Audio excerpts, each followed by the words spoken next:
Hey, everybody. I don't know if you can hear me. I am trying to figure out how to. There we go. There we go. We're live on the internet here, and you're in your. Hey, everybody. So we are, I think, live. Can you let me know if you can hear me or not in the comments? I'm responsible for the tech on this today. And so the music was cutting in and out a bit. I made that bumper and it was supposed to have music the whole time. I don't know what happened with that. Oh, great. You can hear. Fantastic.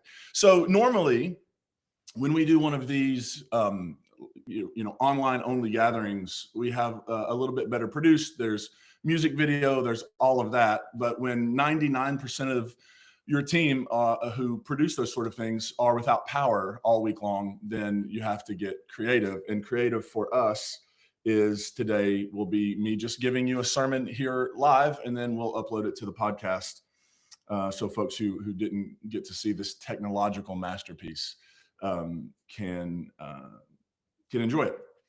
So today we're going to continue our series on Epiphany. We're going to actually wrap that up next week, assuming that the schools. So here's how this works. When Metro Schools cancels on Friday for weather, they essentially give us an email at that same time and say the building is not accessible to you this week. And so it's not really our decision. It's not a thing we last week and this week would have made that decision because it would have been the responsible thing. But it's not even in our decision. Before we can even make it, they let us know. So that's assuming that hopefully things get up and running and we're able to be back next week. We'll wrap up our Epiphany series by hearing from founding pastor Stan Mitchell, who's going to talk to us about the story of what we often call doubting Thomas, but which is a bit unfair, I think, to Thomas. And so Stan will talk about that. And then our next series is then we'll have a week where we're going to focus on the season of Lent and this idea of Ash Wednesday. We're going to spend a Sunday talking about Ash Wednesday and the meaning of it and how we understand it as progressive Christians. And then our next series, and y'all, don't be scared. I'm really excited for this. Our next series is going to focus, it's called Christ Crucified. And we're going to spend the season of Lent, those 6 Sundays, we're going to spend those 6 weeks talking about the crucifixion, talking about the death of Jesus, the meaning of the death of Jesus. I think that one of the things that we sort of, on our faith shift, we sort of leave behind, many of us, is this idea that God needed Jesus to die, that God required the death of Jesus, that God orchestrated and engineered the death of Jesus. We no longer hold to that. And so sometimes it leaves us wondering, what do we do with the death of Jesus? We don't really talk about it. We don't focus on it. We don't know. And when people say, well, yeah, but this is what the Bible says, and we don't really have, like, actually, what does the Bible say? And so for the season of Lent, we're going to spend 6 weeks talking about the context of the crucifixion. We're going to talk about what crucifixion meant in the ancient world. We're going to talk about the idea of atonement theories. We're going to talk about what does it mean in the New Testament when Paul says something like Christ died for our sins. We're going to talk about all of that during this season. And I'm really looking forward to this series, and I hope it's really, really helpful. I hope you'll join us for that. But today, we're going to talk about another, it's not a traditional Epiphany story, but it's a story where some folks have an epiphany of who Jesus is. And it's a story, it's another miracle story. Last week, we looked at the feeding of the 5,000. This week, we're going to look at something that's called a nature miracle. So when people talk about the miraculous acts of Jesus, they're usually divided up into, there's sort of the standard miracles of healing, raising the dead, those sorts of, standard old miracles like raising the dead, those sorts of things. And then there's another category that is called nature miracles. And the nature miracles are things like feeding the 5,000. We looked at one last week. And it's another one is Jesus calming the storm. And that's what we're going to look at today from Mark chapter 4. And just to give you a little bit of context in Mark where this happens, Jesus has just finished in the Gospels, especially Mark and Matthew. There's sort of chapters where they like, here's some stories Jesus told. Here's some parables Jesus told. And a parable in Greek, it's this word that means to put alongside. It's to put two things, to set things alongside each other by way of comparison and contrast. And so in Mark chapter 4, Jesus has been teaching in parables. And now this event happens. So it's in Mark chapter 4. We're going to begin in verse 35. On that day, when evening had come, Jesus said to them, "Let us go across to the other side." So he and his disciples are going to cross the lake, and they're heading toward Gentile territory. Other boats were with him. I'm sorry. And leaving the crowd behind, they took him in the boat just as he was. Other boats were with him. A great windstorm arose, and the waves beat into the boat so that the boat was already being swamped. But he was in the stern, asleep on the cushion. And they woke him up and said to him, "Teacher, do you not care that we are perishing?" You ever known somebody who could just sleep through anything? That used to be me.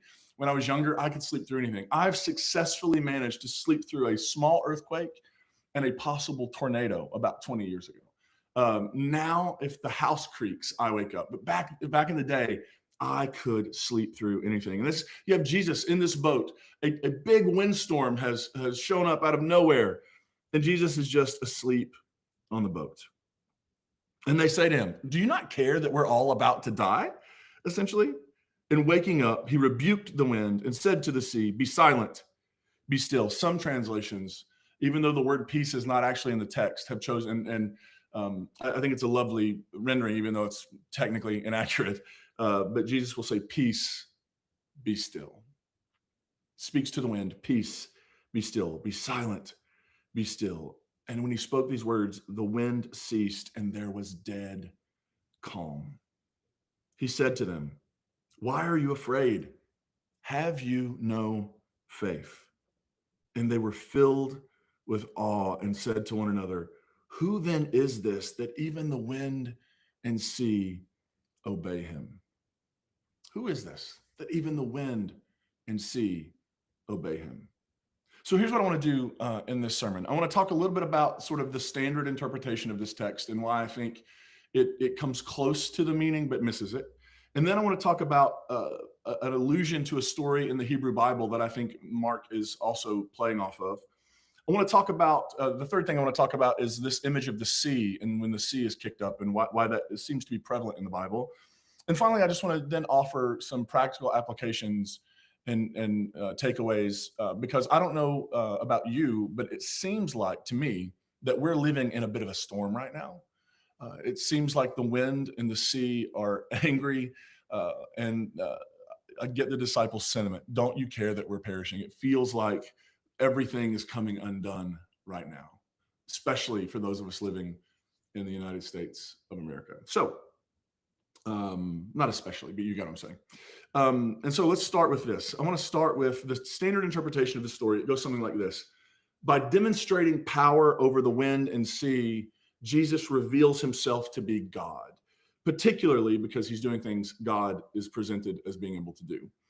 So I want to give you another text, and I want to ask you, do you think Mark read this particular passage before he told the story? Listen, this is from Psalm 107. Verse 23 through 30. Some went down to the sea in ships, doing business on the mighty waters. They saw the deeds of the Lord, God's wondrous works in the deep. For God commanded and raised the stormy wind, which lifted up the waves of the sea. They mounted up to heaven. They went down to the depths. Their courage melted away in their calamity. They reeled and staggered like drunkards at their wits' end. Then they cried to the Lord in their trouble, and God brought them out of their distress. God made the storm be still, and the waves of the sea were hushed. Then they were glad because they had quiet, and they brought them to their desired haven.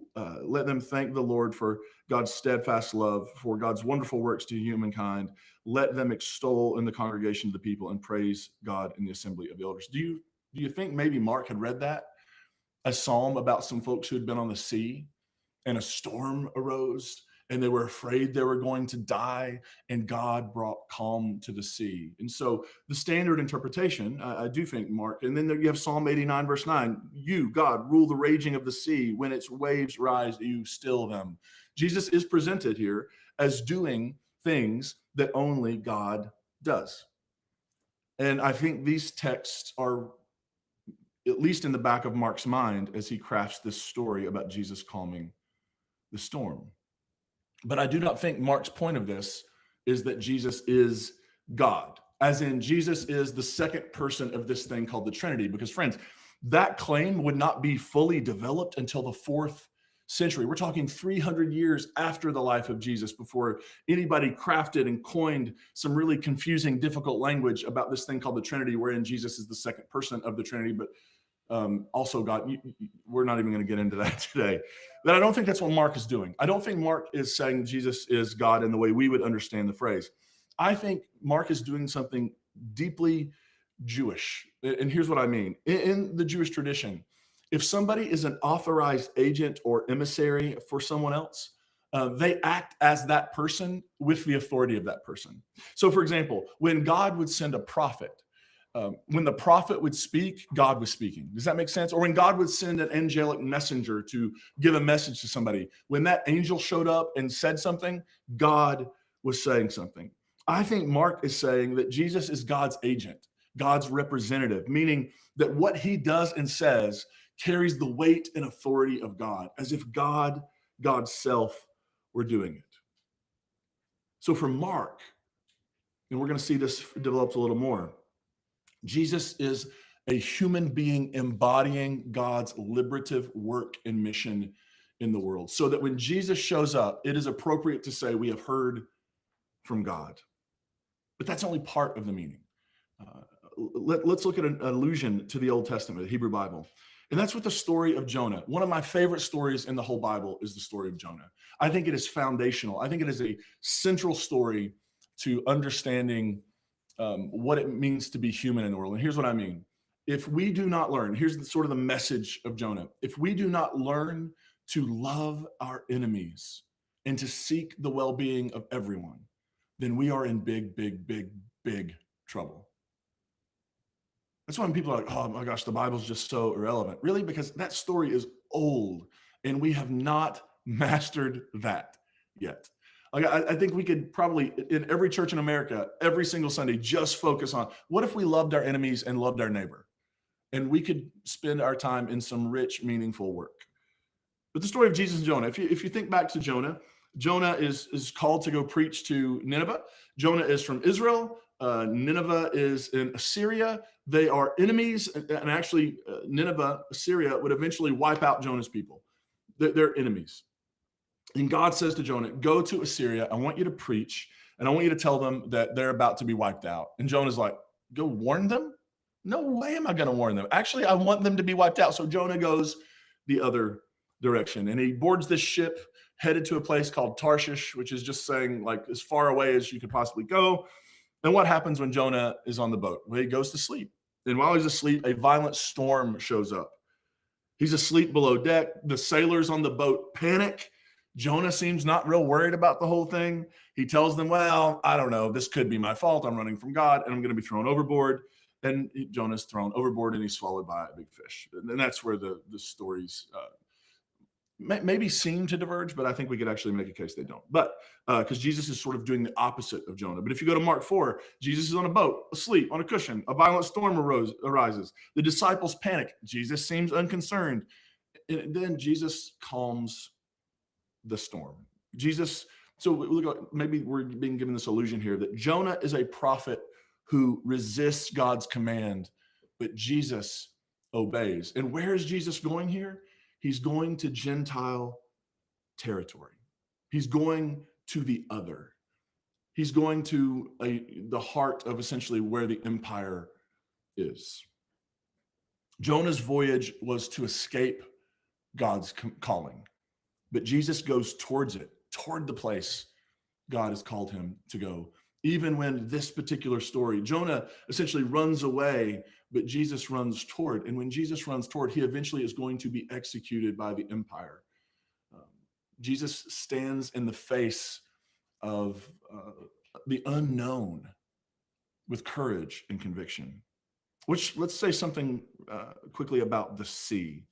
In the Bible, the sea is representative of chaos and instability. So in Genesis 1, when the Bible begins, it begins not, people often talk about creation out of nothing, but that's not how the Bible presents this. By the way, Genesis 1 is a poem. It is not a science text. It is not coffee's being made at my house, if you can hear that. It's not a science textbook. It's not a scientific statement on how creation began. It's a poem. And in this poem, creation doesn't come out of nothing. Creation, when God begins creating, there is the deep. There is this void. In Hebrew, it's called wild and waste. That's literally the language. And it's this image of the sea. And for God to begin creating, God has to essentially push back and hold back the chaos of the waters. Because in the ancient mind, the waters, the deep, as they would call it, it's the place of monsters. Right? If you read the Hebrew scriptures, you'll see monsters like Leviathan be named. There are all sorts of weird things, dangerous things in the water. But it also became a metaphor for the chaos of the world, particularly political chaos. Right? In the book of Daniel, when Daniel wants to represent these empires who come from somewhere else, Daniel has them coming out of the sea. Think about this. In the book of Revelation, if you haven't read it, you're good. You don't need to worry about it. But if you have read it, there's this line in there that always, when I was younger, because we focused on that book a lot in my youth, that always confused me. When the new heavens and new earth show up at the end of the book of Revelation, there's this little line where the author says, there was no longer any sea. And I love the beach. I love the ocean. And so I was always really bummed by that. Like, why is there in the new heavens and earth, why is there no sea? Because the sea, this vision of the author is a world without chaos. And so there is no sea because the sea represented the political chaos of empire. It's a world that's not being run by empire. And so you can't have the sea. And when Jesus speaks to the wind and waves here in chapter 4, do you know what he does in the very next chapter? He goes to Gentile territory, and he's confronted by a human, a man who is possessed by demons, and the name of the demon is Legion because they are many. Do you see how this story, this calming of the sea, and then Jesus goes and essentially in the chaos of empire, Jesus speaks peace to his disciples, and then he goes and he confronts the empire, and he rescues and liberates this man from what the empire is doing to him. For Mark, Jesus is a Messiah who is leading a movement of liberation that is going to bring him into direct conflict with the empire. Now, just a couple, let's turn our focus. That's sort of the history, the context, and scholarship bit of it. I want to talk about this story because it's a story we know in our bones and in our experience. We know the fear of instability and chaos. Last week at the start of the sermon, I mentioned just sort of sorry to the rest of the world for what America is doing in the world right now. And I had a friend from Australia who emailed and just said, yeah, thanks for saying that. And we're so grateful for Grace Point and what your church is saying and doing in the world, because it's a bit of sanity, essentially. When in America right now, large groups of Christians are on the wrong side of history, and they're supporting terrible, terrible actions that we all should be speaking out against. We know the fear of instability and chaos. And we know the desperation of these disciples. I'm feeling it. Are you feeling it? Just this like, oh my God, how are we going to survive this? I don't know how many times I've said over the last 2 months, our country cannot survive 3 more years of this. Our cortisol levels cannot survive 3 more years of this. We know the desperation of these disciples. Don't you care if we perish? It feels like the world is coming off its hinges. Don't we know that in our bones? And also, what I just find interesting, just observations, is that Jesus being in the boat with the disciples doesn't stop the storm from coming, does it? The storm comes anyway. Jesus is in the boat, and the storm still comes. In this Epiphany story here, what his disciples realize at the end is that Jesus is a calmer of chaos and bringer of peace. And so maybe one takeaway from this is wherever we find somebody creating chaos and using violence, that is the opposite of what Jesus would be up to in the boat. Are you with me? But when you find someone starting and creating chaos, stoking division in this way, and harming others. That is the opposite of what Jesus is up to in the world. And so, what does this epiphany like story mean for us? 2,000 years later, we're not in a boat. Jesus isn't in a boat with us, or maybe he is. What does this story actually mean for us? I think one thing, if we use the boat as a metaphor for the world and for life, I think that Jesus actually is always present in the boat. And I think the way Jesus shows up in the world now is through folks who are helping. I think of Alex Preddy, who we weren't able to address this last week because we already had the service finished before these terrible events unfolded in Minneapolis, where Alex was very clearly, and for folks who say, well, no, we've seen the video from all angles. Alex was murdered by ICE in the streets of Minneapolis in front of cameras. He was murdered by ICE agents, period, full stop. And then this week, a video comes out of him kicking the taillight on an ICE vehicle, and people are like, oh, we'll see. He instigated. Well, a couple of things. He wasn't killed that day, so somebody showed restraint that day. And number two, if you believe that kicking a taillight deserves a death sentence, then please do not call yourself pro-life in any sense of the word. Here's the fact: damaging property should not lead to a death sentence. Absolutely insane. But where did Alex show up? He came onto our video screens because he was helping a woman who was being mistreated by ICE agents. An observer, by the way, which is a legal right. He stepped in to help. And I think in my own experience of life, Jesus has always shown up in the helpers. He's always shown up in the people who refuse to just accept that this is how things work. People who show up and embrace someone who's lonely, people who show up and feed someone who's hungry, people who show up and stand in solidarity alongside those who are being mistreated. I think Jesus is always in the boat, and Jesus is inviting us to represent, just as Jesus sort of represented God, so do we. And we are being challenged and called in this moment to find whatever creative and interesting ways we can to be Jesus in the boat in a chaotic moment. Second, I think Jesus' way of love and compassion and peacemaking is still the solution to the storms today. When Mark wrote this gospel, the storm still raged, and actually it had only gotten worse. Mark wrote this in the rubble of a Jewish revolt that led to Rome crushing them, destroying their city, razing the temple. Mark wrote this in the rubble. The storm had raged on. And I still think, and I think that's part of Mark's point here, is that actually we're not going to kill our way to peace ever. We're not going to hate our way to peace ever. We are not going to indifference our way to peace ever. We are not going to fight fire with fire and bring about any meaningful change. I still believe that the love, compassion, and peacemaking of Jesus can calm our storms. They calm the storms in us, and I think they can calm the storms outside of us. Now, we have to desentimentalize them a little bit. Like, love is not just saying, oh, everybody, I'm okay, you're okay, everybody's. No.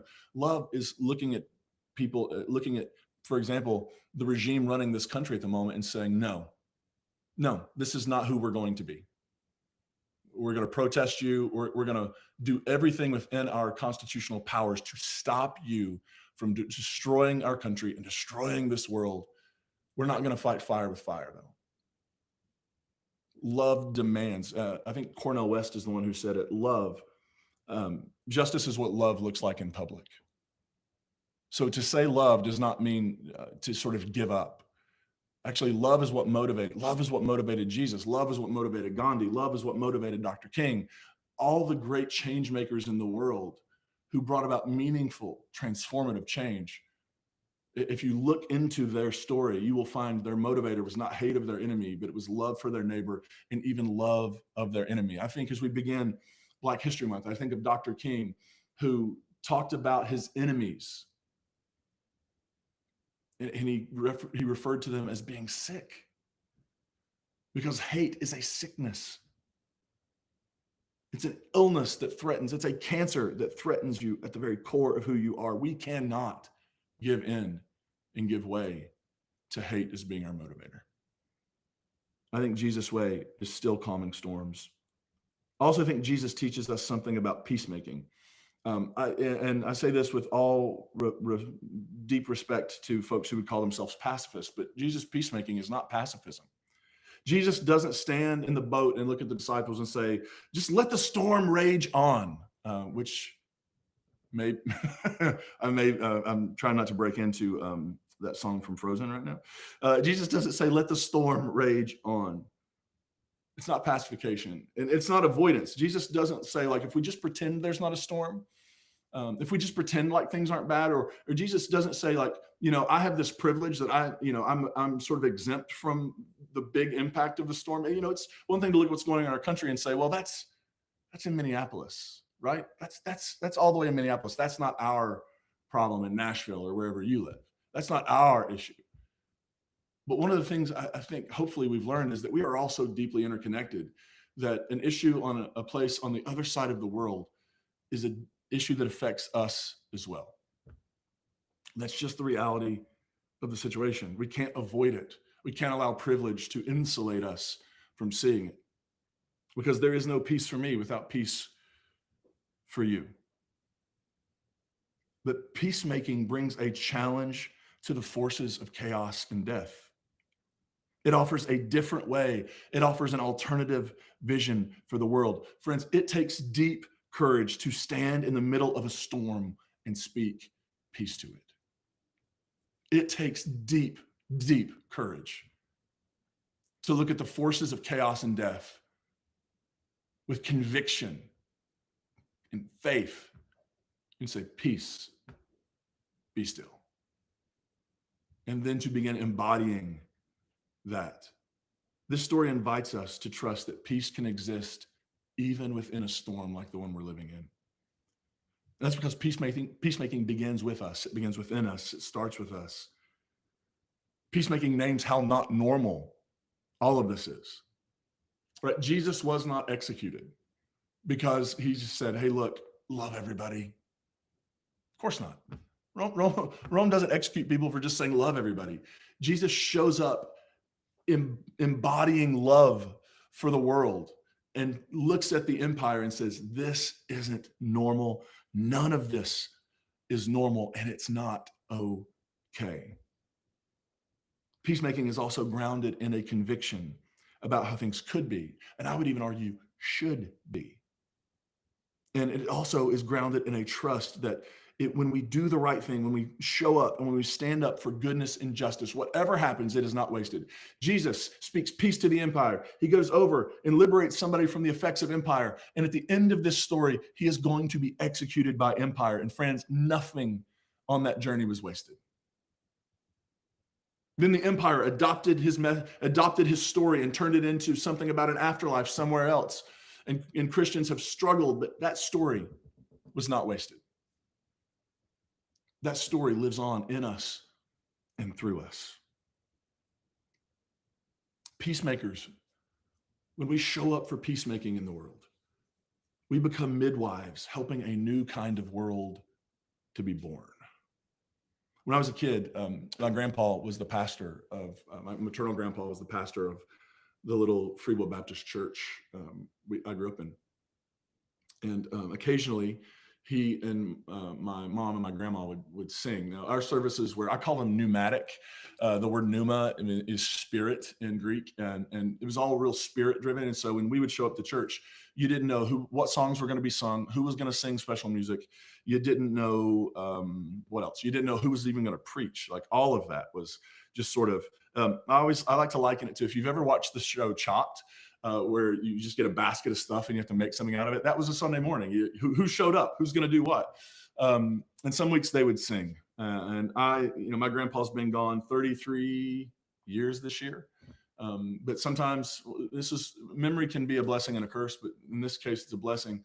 Sometimes when I just close my eyes for a bit, I can sort of still remember hearing his voice and what he sounded like, and I can hear him sing And he would sing this song often it's called, I don't know if you've ever heard it. It's called "He Whispers Sweet Peace to Me." I'm not going to sing this for you because that's not my thing, but I do want to just share some of the lyrics because they're in difficult moments. Sometimes this song is what will come back to me in his voice, and it goes like this: "Sometimes when misgivings darken my way and faith's light I cannot see, I ask the dear Lord, please brighten my way. He whispers sweet peace to me. He whispers sweet peace to me. He whispers sweet peace to me when I am cast down in spirit and soul. He whispers sweet peace to me." Perhaps in this moment, we just need to imagine ourselves in a boat on the sea in the middle of all the chaos, the wind and the waves, feeling like the whole thing's about to capsize and this whole thing's in big trouble. And we cry out for help. And we hear Jesus say, "Peace, be still." I wonder if we could just, wherever you're at, I wonder if we could just take a couple deep breaths. If you're at a place where you could sit down, why would you be standing up watching this? Your feet on the floor, just allowing yourself to relax. If you're comfortable closing your eyes, do that. Maybe just a couple deep breaths. Um, just take some deep breaths. You're not you're not crazy right now to believe that none of what's happening is normal. It's okay to feel afraid. It's okay to feel anger. It's okay to express your worry and your fear about where all this is and where it's going. The wind and the waves are real and they feel everywhere at the moment.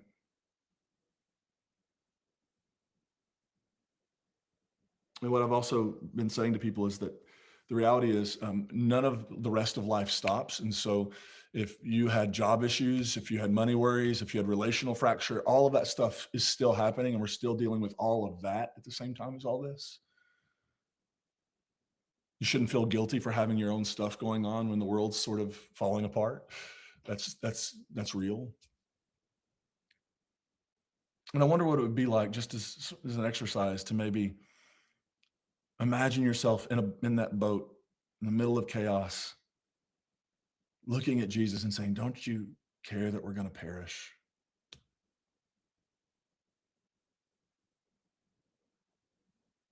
I wonder what it would mean for you and what it would look like for you for him to speak peace to the storm.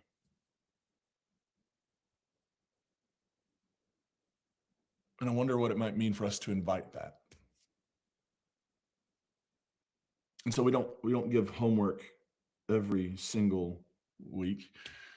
I do wonder maybe today, if you have some time, when we wrap this up, when we hit end on the stream, and when the day goes on, to just spend some time reflecting on what would peace look like in this moment for you, and what would it look like if you were able to receive some peace in this moment, for you to become part of the peacemaking team, sharing and spreading that peace everywhere you possibly can. So, friends, may we trust that Jesus is always in the boat with us, saying in the storm, saying to us, "Peace, be still." May we whisper that sweet peace to one another. May we not grow weary in doing good. And may we trust that our work to calm the chaos and build a better world is never, ever, ever in vain. We love you, Grace Point. Hope you have a good week. Hope you get your power back soon if you haven't gotten it back yet. If you have needs, please reach out to us and let us know. info@gracepoint.net is a great way to do that. Or josh@gracepoint.net is a great way to do that. And we'll do whatever we can to be helpful. We love you. Stay warm. Stay safe. Peace be with you.